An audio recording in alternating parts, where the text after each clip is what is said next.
se llamaban tierra adentro, la pampa y la cordillera. Después fueron campo afuera, porque las palabras pesan.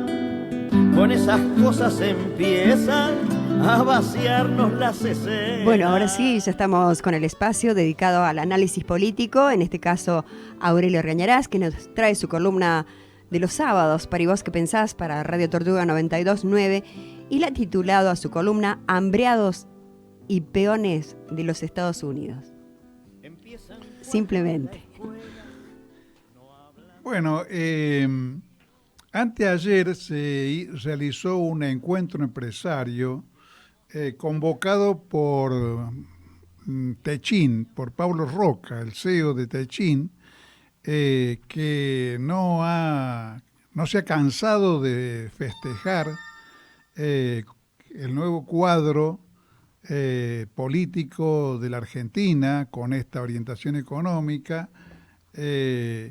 y bueno, y pretendía, no sé con qué resultados, con qué éxito lo habrá podido hacer, de convencer de las bonanzas de esta nueva situación a unos 4.000 titulares de pymes que son proveedores de Techin.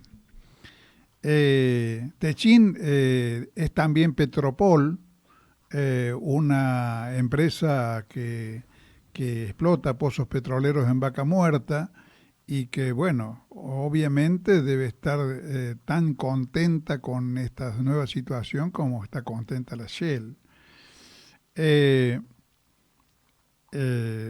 O sea, la están juntando con pala, porque nadie que sea una persona sensata puede suponer que con los precios anteriores estaban perdiendo plata. No, claro, no estaban perdiendo plata. Simplemente establecían una diferencia entre los precios de los combustibles en la Argentina y los precios en el exterior, que entre otras cosas es lo razonable si se considera que el petróleo es nuestro. Claro. O sea, el petróleo que explotan es argentino, con lo cual se supone que es de todos nosotros. Por ahí se argumentaba, te interrumpo un poquito, sí. No, a lo mejor no es tan trascendental lo que te voy a decir, pero se cuestionaba mucho y se decía que qué país, berreta que éramos, ¿no? Como en su momento se dijera Argenzuela y todo ese, para, subestimar a la Argentina, que desde Paraguay venían a cargar combustible acá. Pero es que es lógico, Claro. Es lógico porque los países petroleros, Claro. o una buena parte de los países petroleros, venden a un precio diferente el petróleo a sus propios habitantes Ahí está, claro. que el que exportan. Pero para eso hace falta establecer reglas que las obliguen a las empresas a hacer eso y les pongan topes. Claro. Y les pongan topes a la exportación de manera que exporten una vez que han provisto al mercado interno, claro, a los precios razonables para el mercado interno, que además tienen que ser precios razonables comparados con nuestros ingresos. Claro. Porque ayer, por ejemplo, veía en un informativo que en el Estado de Israel, que no es un país petrolero tampoco, el equivalente a nuestra nafta super cuesta $1.80. Pero el periodista le preguntaba al reportero que, bueno, si eso en Israel es caro. Y el reportero decía, razonablemente, que no, porque el sueldo promedio en Israel es de $2.000. $2.000. Claro. Promedio. No los sueldos...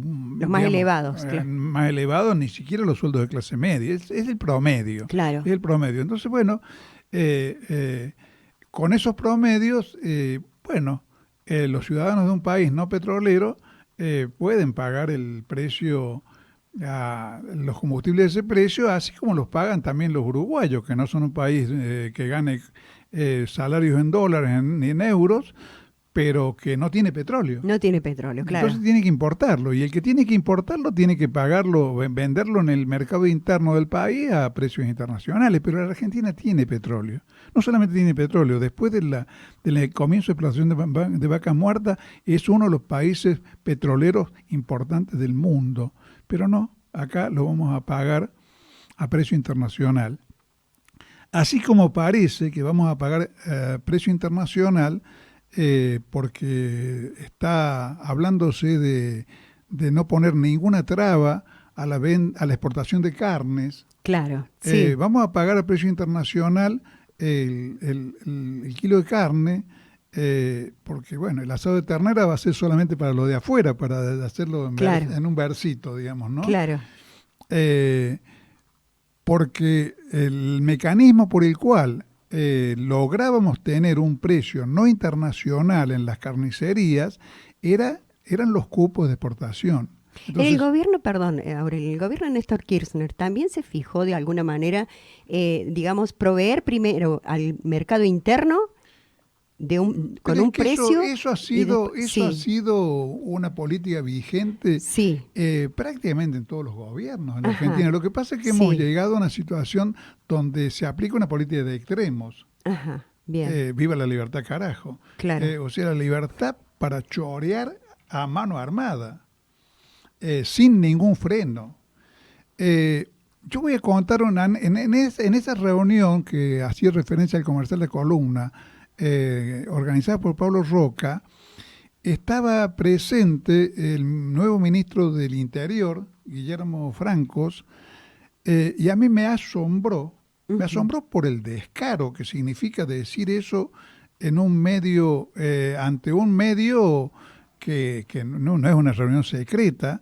Había periodistas, como que por eso trascendió la noticia, a un país, decir eso ante la cara de un país al que se le está pidiendo que se ajuste, se le está pidiendo que se sacrifique para ver la famosa luz al final del túnel, que a lo mejor sea la luz de un fogonazo de una pistola, digamos, ¿no? O un tren de frente. Claro, porque me llamó la atención porque Guillermo Franco, digamos, planteando el rol que tiene cada uno de los sectores en esta nueva situación, dijo: la obligación de ustedes, los empresarios, es hacerse ricos. No les va a quedar otra vía. No van a tener más remedio, van a tener que sacrificarse y hacerse ricos. Muy ricos, claro. Muy ricos. Mientras más ricos, mejor. Claro.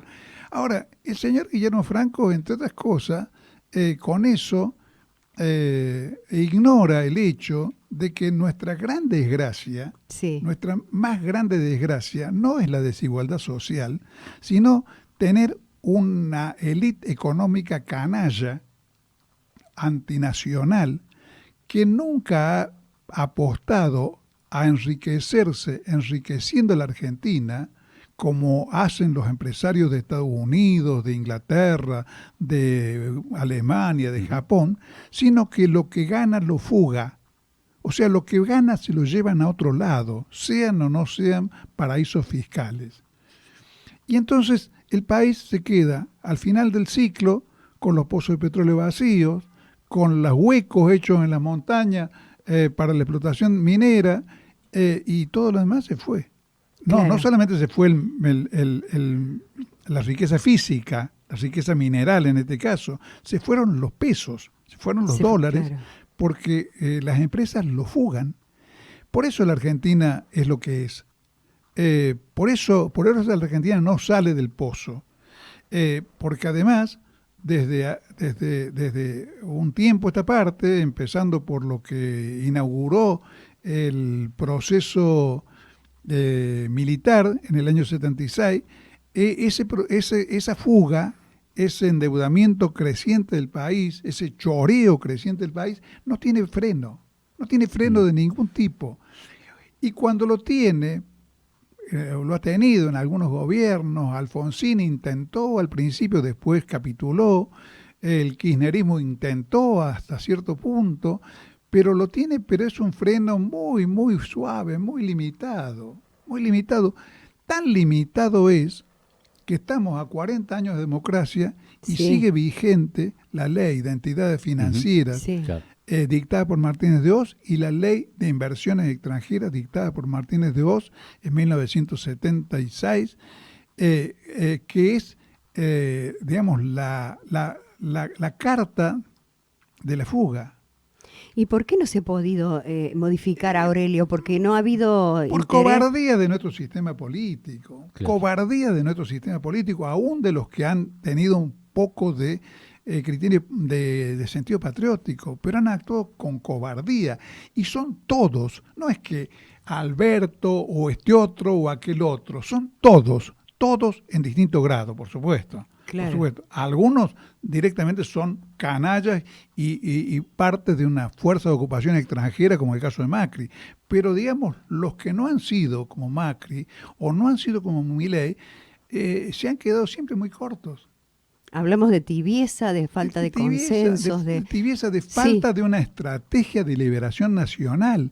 Porque una cosa es hacer una política defensiva, de quitarle algunos los privilegios más irritantes, y otra cosa es una política que transforme al país, como la transformó el peronismo clásico. Pero para eso hace falta otra envergadura, digamos, ¿no? Para no hablar de otros miembros. Cuando, Claro. disculpa, ¿no? Cuando hablamos de estas transformaciones, ¿no? Vemos que en 3 días nosotros ya teníamos el impacto de la medida que toma el gobierno nacional de llevar el dólar oficial prácticamente al 100% arriba, con todas sus consecuencias. Rapidito, o sea, estamos todavía a menos de una semana de la gestión de Javier Milei y tenemos el país dado vueltas patas para arriba en términos económicos. Y todo se ha vuelto impagable. Por eso, todo se ha vuelto impagable. por eso yo he hablado de hambreados. Hambreados, Porque sí. vamos a estar hambreados. Sí. Hambreados. Y nuestra clase media y nuestros pobres tienen que darse cuenta lo más rápido posible, porque esto tiene que ser frenado. Y no lo van a frenar los que no votaron por Milei. Necesitamos que los que votaron por Milei también tomen nota de lo que ha pasado, de lo que está pasando, y que nos unamos todos para frenar esto.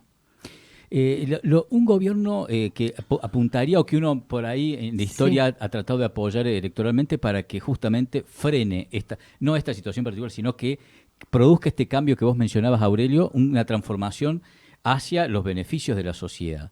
¿Por qué pareciera que actúan con tanta dificultad? Es decir, vino Milei y en 3 días te dio vuelta, nos puso la pobreza. ¿Por qué otros gobiernos tardan tanto, negocian tanto? ¿Será por una cuestión de debilidad, porque el poder económico es de un lado, no se animan, no quieren sacar los pies del plato? Roberto, no vamos a terminar el año, a lo mejor el año que viene se puede, pero yo me he quedado con ganas de hablar de un tema muy manoseado en la Argentina, que es la famosa alternancia. Ajá.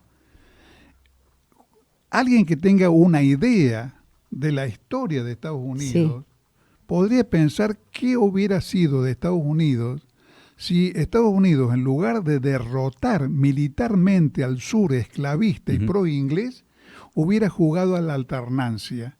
4 años gobierno del norte y 4 años gobierno del sur. Estados Unidos sería una colonia como nosotros. Una colonia inglesa. Si eso hubiera ocurrido. Entonces, una de las cosas por las cuales ocurre lo que estás mencionando vos, Roberto, es por la cuestión estúpida de la alternancia.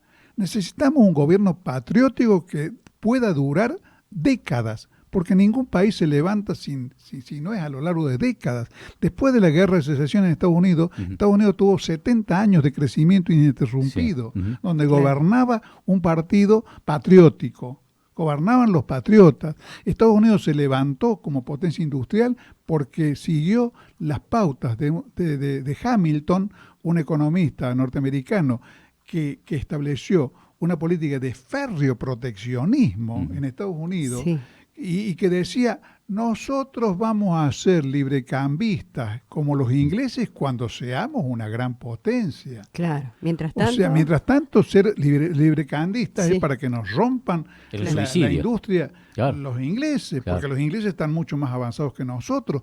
Solamente en la Argentina la estupidez impuesta por el mundo agrario de que acá tenemos que venderle granos a las fábricas que están en otro lado, hace que la Argentina haya jugado, salvo breves periodos, con políticas librecambistas. Siempre volviendo a esto de ser el granero del mundo. Y siempre volviendo a esto de ser el granero Y ya del ni mundo. siquiera el granero, porque hasta es soja, ya hasta eso se cambió. Claro, el granero y Sí. no, pues que el granero Sí. ahora puede ser granero, puede ser proveedor Claro. de litio en bruto. Todo en bruto, sí. o de petróleo, donde se llevan Primarizado, claro. todo el beneficio las empresas extranjeras y posiblemente una Sí. YPF también extranjerizada. Pero es curioso porque en realidad estamos viviendo un extremo, porque ni siquiera las clases dominantes tradicionales de la Argentina, esas que por momentos dice admirar Milei, han seguido una política digamos, de relaciones con el mundo tan imbécil, tan abyecta y tan sin sentido como la que está planteando Milei. Yo no sé si ustedes han visto que Milei tiene programado un viaje donde va a estar en el encuentro empresarial de Davos, Ujú, sí.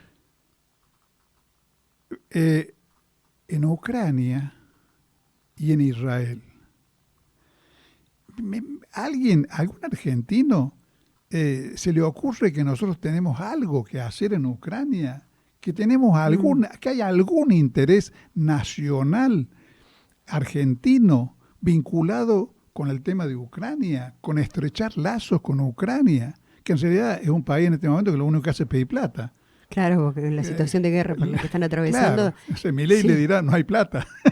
O sí, depende. O para ustedes sí.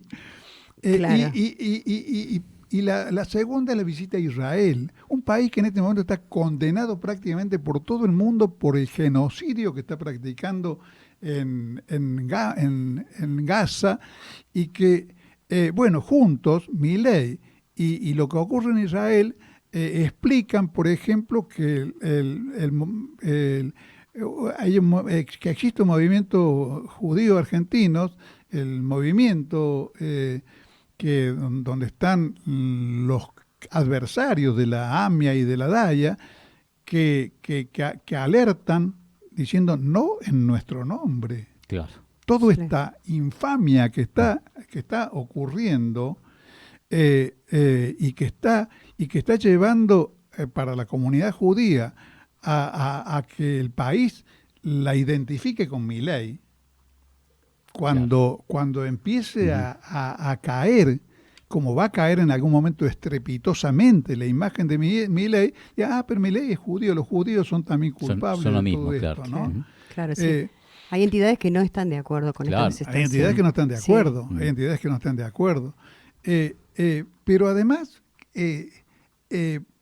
el viaje a Israel de Milei parece más el capricho de un sátrapa que no tiene que rendir cuentas ante su país y su pueblo, que un viaje de un jefe de Estado. Porque ¿qué es lo que va a hacer a Israel? Ahora, los dos lugares que va a visitar, Ucrania e Israel, son una forma de decir nosotros somos peones de los Estados Unidos. Y la clase dominante argentina fue en algunos casos muy genuflexa ante Gran Bretaña, pero nunca llegó a extremos de abyección y de desvergüenza tan enormes, tan sin límites como los que estamos por ver.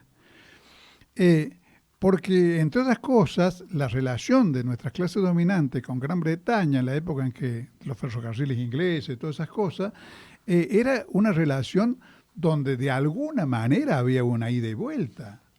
O Claro. sea, la Argentina era, obtenía importantes beneficios de la venta de carnes y granos al mercado inglés y al mercado europeo en general.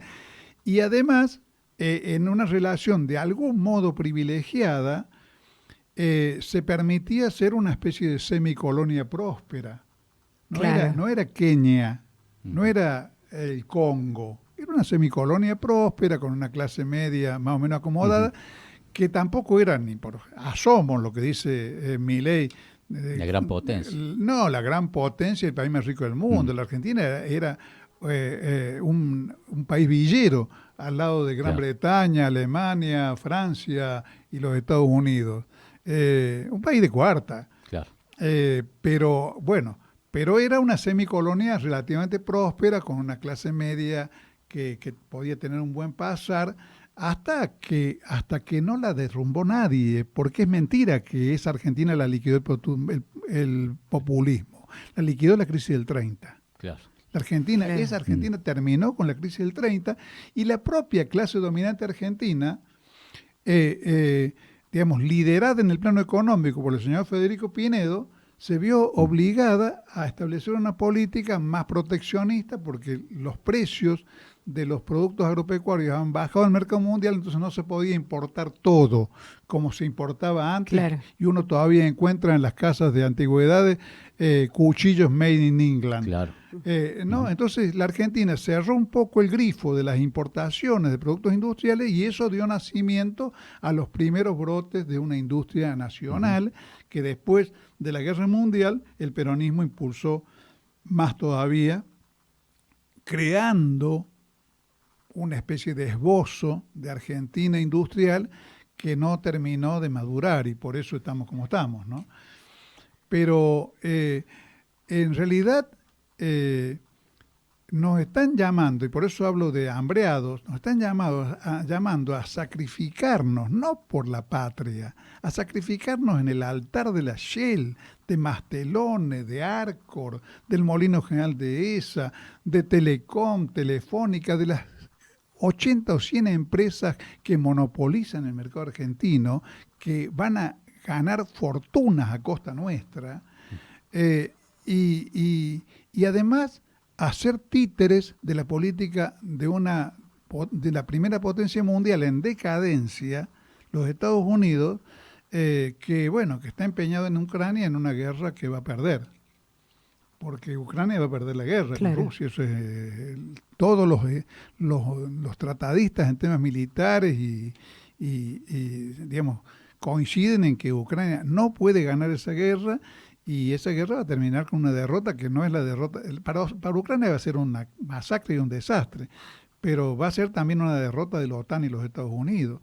Y nosotros que parecía, dentro de las limitaciones, contradicciones y defectos de nuestro gobierno anterior, que podíamos sumarnos a los BRICS con importantes beneficios, que podíamos transformarnos en un país exportador en serio de petróleo, con beneficio para el país, no para las empresas internacionales.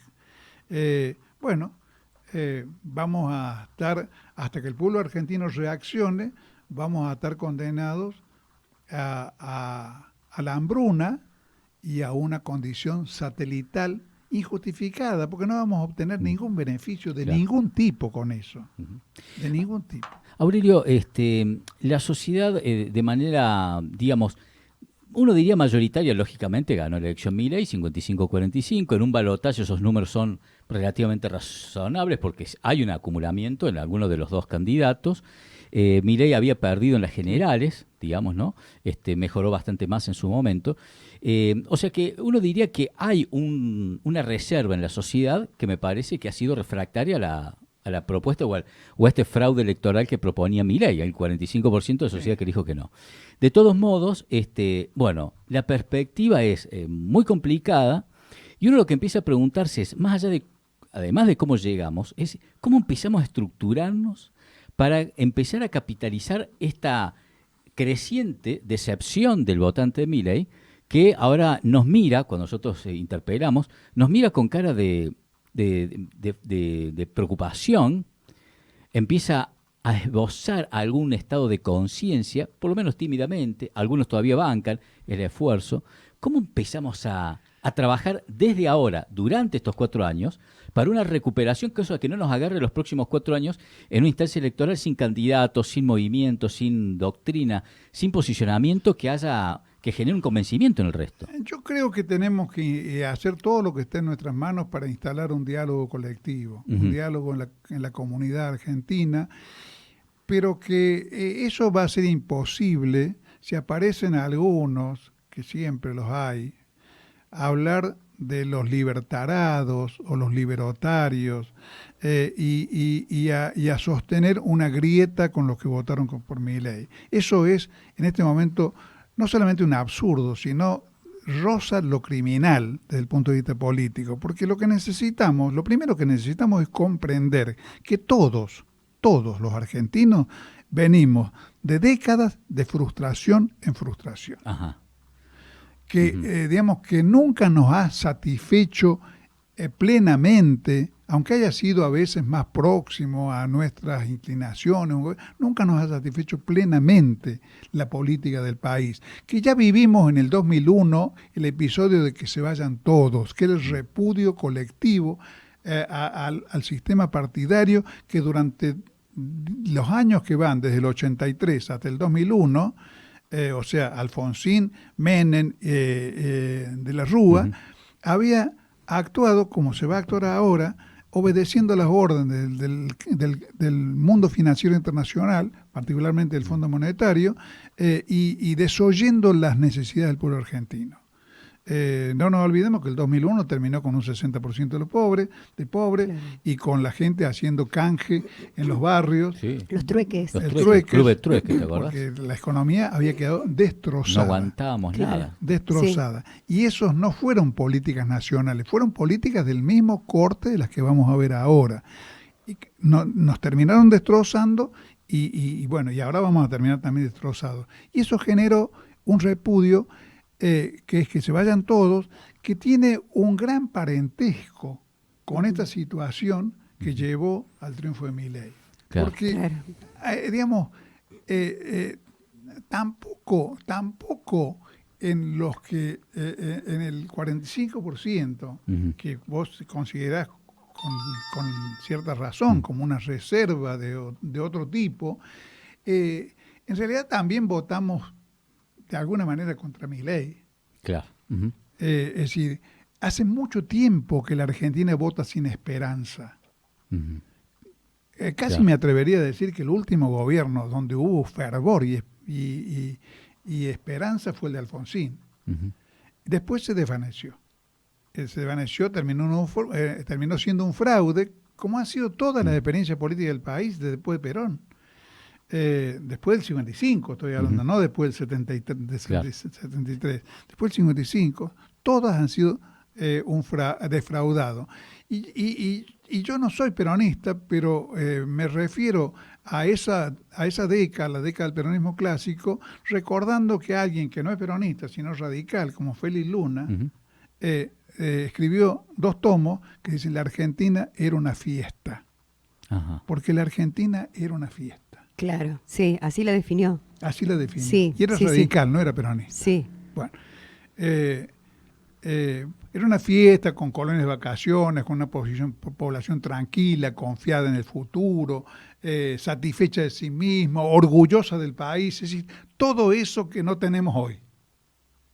Claro, estás definiendo la antítesis de las sensaciones que vivimos hoy. Exactamente. Desesperanza, incertidumbre, claro. Sensación de fracaso. Tenemos que recuperar eso, pero para recuperarlo tenemos que practicar la reunificación de los argentinos en un proceso de clarificación, y parte de la clarificación es comprender por qué los que votaron por Milei votaron por Milei. Claro. Yo haría una excepción dentro de los votantes de Milei con los que son con cierto, digamos, con lo que podría ser la población de la Recoleta en Buenos Aires, esa especie de clase media alta, súper tilinga, súper europeizada, súper banal y además furibundamente antipopular. Claro. Pero esa franjita, si quedara sola, y podría proveerle un candidato el 10% de los votos. Claro, claro. Pero el resto, la gran mayoría de los que votaron por Milei, y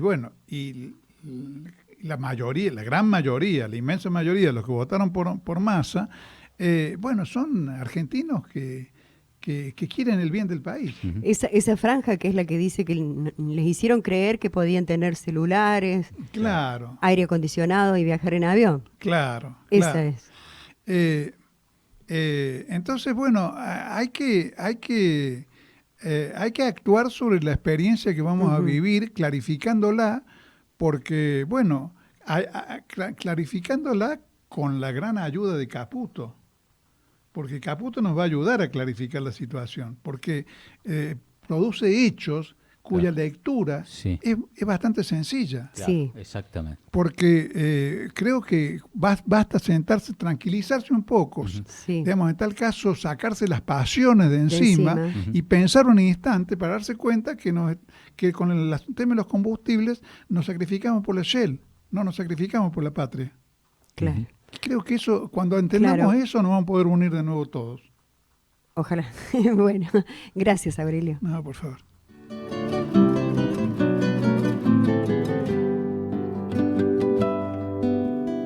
Se llamaban tierra adentro la pampa y la cordillera, después fueron campo afuera, porque las palabras pesan, con esas cosas empiezan a vaciarnos las ceseras.